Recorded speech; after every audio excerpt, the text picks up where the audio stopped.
Target board की ये प्यारी सी बच्ची है और 12वीं क्लास का इस बार एग्जाम दी है और इसके कहानी को सुनेंगे ना तो सचमुच में रो देंगे। क्योंकि हम लोग जब पहली बार कहानी को सुने थे तो भाई एक आध 2 मिनट के लिए तो दंग रह गए कि ऐसा कैसे हो सकता है, और अगर ऐसा हो सकता है तो फिर ये लड़की यहाँ कैसे हो सकती है।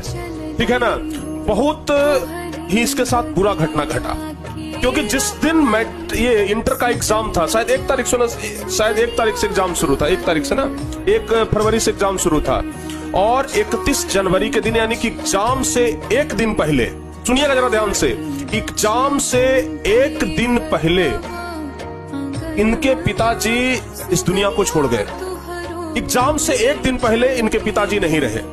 मतलब 1 तारीख से एग्जाम है और अंतिम मतलब 1 दिन पहले, मतलब 24 घंटा पहले इनके पिताजी का मृत्यु हुआ।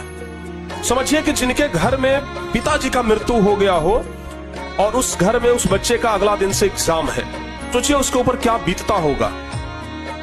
और इस लड़की ने हिम्मत नहीं हारी और ये मुस्कान प्रवीण अपने आप को हौसला दी, और हौसला देने के बाद अगले दिन पहुंच गई एग्जाम सेंटर में एग्जाम देने के लिए। समझिए कि जिसके पिता का साया उसके सर से उठ गया हो, वो लड़की बहुत हिम्मत करके एग्जाम हॉल में बैठी है एग्जाम देने के लिए। हमें तो सोच करके लगता है कि अगर कुछ लोग होते हैं जो टूट जाते हैं, बिखर जाते हैं, रोना सिर्फ आता है क्योंकि जीवन में पिता का क्या महत्व होता है, ये अब इनसे पूछिए, ये बताएगी कि पिता का क्या महत्व होता है।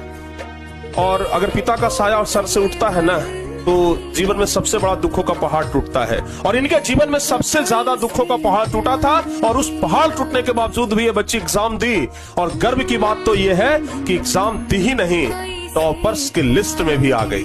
प्यारे बच्चे, ये मुस्कान प्रवीण टॉपर लिस्ट में आई।